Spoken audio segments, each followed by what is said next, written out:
ಪ್ರಶ್ನೆ ಪತ್ರಿಕೆ ಸೋರಿಕೆಯಾಗಿದೆ. ಈಗ ಅದು ರದ್ದು ಮಾಡಿರುವಂಥದ್ದು ಸರ್ ಕೇಂದ್ರ ಸರ್ಕಾರದಿಂದ. ವಿದ್ಯಾರ್ಥಿಗಳು ಆಕ್ರೋಶ ಹೊರಹಾಕ್ತಾ ಇದ್ದಾರೆ. ವಿದ್ಯಾರ್ಥಿಗಳ ಭವಿಷ್ಯವನ್ನು ನಿರ್ಮಿಸ್ತಕ್ಕಂಥದ್ದು ನೀಟ್ ಎಕ್ಸಾಮಿನೇಷನ್. ನೀಟ್ ಎಕ್ಸಾಮಿನೇಷನ್ದಲ್ಲಿ ಕಳ್ಳತನ ನಡೆದರೆ, ಪತ್ರಿಕೆ ಸೋರಿಕೆ ಆದರೆ ಇದೊಂದು ದೊಡ್ಡ ದುರಂತ. ಇದು ಬೆಳೆಯುವ ಮಕ್ಕಳಿಗೆ, ಈ ನಾಡನ್ನು ಕಟ್ಟತಕ್ಕಂಥ ಯುವಕರಿಗೆ ಮಾರಕವಾಗ್ತಕ್ಕಂಥ ಕೆಲಸ ನಡೀತಕ್ಕಂಥದ್ದು, ದೇಶದಲ್ಲಿ ನಡೀತಕ್ಕಂಥದ್ದು ದುರ್ದೈವದ ಸಂಗತಿ. Engineer ಆಗಬೇಕಾಗುತ್ತೆ, doctor ಆಗಬೇಕಾಗುತ್ತದೆ. ಅಂಥವರೆಲ್ಲ ಈ ವಾಮ ಮಾರ್ಗದಿಂದ ಬಂದು ಈ ದೇಶದಲ್ಲಿ ಡಾಕ್ಟರ್ ಆದರೆ ಯಾವ ರೀತಿ ರಕ್ಷಣೆ ಮಾಡ್ಯಾರೋ ರೋಗಿಗಳು, ಇಂಜಿನಿಯರ್ ಆದರೆ ಯಾವ ರೀತಿ ಬಿಲ್ಡಿಂಗನ್ನು ಕಟ್ಟ್ಯಾರು ಇವರು. ಇದು ಬಹಳ ದೊಡ್ಡ ಹಗರಣ.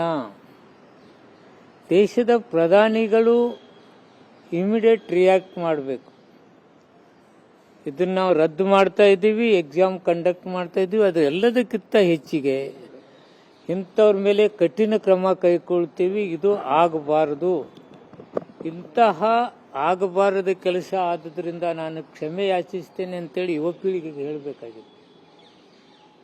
ಇದು ಸಾಧಾರಣವಾದದ್ದಲ್ಲ. ಯಾಕೆಂದರೆ ನವಪೀಳಿಗೆ, ನವನಾಡವನ್ನು ಕಟ್ತಕ್ಕಂಥ ಪೀಳಿಗೆಗೆ ಮಾರಕ ಆಗ್ತಕ್ಕಂಥ ಇಂಥ ಕೆಲಸಕ್ಕೆ ಪ್ರಧಾನಿಗಳು ಕಳವಳ ವ್ಯಕ್ತಪಡಿಸಿದಾರಲ್ಲೋ ಗೊತ್ತಿಲ್ಲ. ಆದರೆ ಇಮಿಡಿಯೇಟ್ ಅವ್ರ ಮೇಲೆ ಕಠಿಣ ಕ್ರಮ ಕೈಗೊಂಡು ನಾಡಿನ ಜನತೆಗೆ ಹೇಳಬೇಕು, ಇಂಥ ತಪ್ಪುಗಳಿಗೆ ನಾನು ಕ್ಷಮಿಸಿಲ್ಲ. ರೀತಿಯಲ್ಲಿ ಪ್ರಧಾನಿಗಳು ಹೇಳಿಕೆ ನೀಡಬೇಕಂತೇಳಿ ನಾನು ವಿನಂತಿ. ದೆಹಲಿ ಭೇಟಿ ನಾನು ನಮ್ಮ ಗೆಳೆಯರ ಜೊತೆ ಬಂದಿದ್ದೇನೆ. ಅವರ ಪ್ರೈವೇಟ್ ಕೆಲಸ ಇತ್ತು, ಅವ್ರ ಜೊತೆ ಮಾತನಾಡಿ ಹೊರಟಿದ್ದೆ. ಹೈಕಮಾಂಡ್ ಭೇಟಿ ಏನಾದರೂ ಮಾಡ್ತೀರಾ? ಹೈಕಮಾಂಡ್ ಭೇಟಿ ನಾನೇನು ಭೇಟಿ ಆಗೋದು, ಹೈಕಮಾಂಡ್ ಅವಶ್ಯಕತೆ. ರಾಜ್ಯದಲ್ಲಿ ಇನ್ನೂ ಅಧಿಕಾರದ ಹಸ್ತಾಂತರ ಗೊಂದಲಗಳಿದೆ, ಏನು ಯಾವಾಗ ಆಗ್ಬೋದು? ಸಮರ್ಥ ನಾಯಕತ್ವದ ಖರ್ಗೆ ಸಾಹೇಬ್ ಇದ್ದಾರೆ, ರಾಹುಲ್ ಜಿ ಇದ್ದಾರೆ, ಸೋನಿಯಾ ಮೇಡಮ್ ಇದ್ದಾರೆ.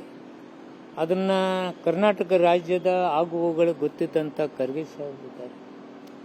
ಅದನ್ನು ನಿಭಾಯಿಸ್ತಕ್ಕಂಥ ಶಕ್ತಿ ಅವ್ರಿಗಿದೆ. ನಾವು ಶಾಸಕರು, ಮಂತ್ರಿಗಳು, ಒಬ್ಬ ಕಾರ್ಯಕರ್ತ, ಅದೆಲ್ಲ ಹೈಕಮಾಂಡ್ ಮೇಲೆ ಡಿಪೆಂಡ್ ಇದೆ. ಹೈಕಮಾಂಡ್ ತೀರ್ಮಾನ ತೆಗೆದುಕೊಳ್ಳುತ್ತೆ. ಪುನರ್ರಚನೆ ಬಗ್ಗೆ ಬಹಳಷ್ಟು ನಾವು ನಿಮ್ಮಿಂದ ಕೇಳ್ತಾ ಇದ್ದೀವಿ, ಪುನರ್ರಚನೆ ಅಂತ ಹೇಳ್ತಾ ಇದ್ದೀರಿ, ನಾಯಕತ್ವ ಬದಲಾವಣೆ ಅಂತ ಹೇಳಿ ಮಾಧ್ಯಮದ ಮೂಲಕ ನಾವು ನೋಡಿದ್ದೀವಿ, ಕೇಳಿದ್ದೀವಿ. ಅದೆಲ್ಲ ಹೈಕಮಾಂಡ್ ನಿಭಾಯಿಸ್ತಾರೆ. ವಾಸ್ತವವಾಗಿ ನನಗೆ ಗೊತ್ತಿದ್ರೆ ನಾ ಹೇಳ್ಬಿಡ್ತಿದ್ದೆ. ನನಗೆ ಗೊತ್ತಿಲ್ಲ ಅದು.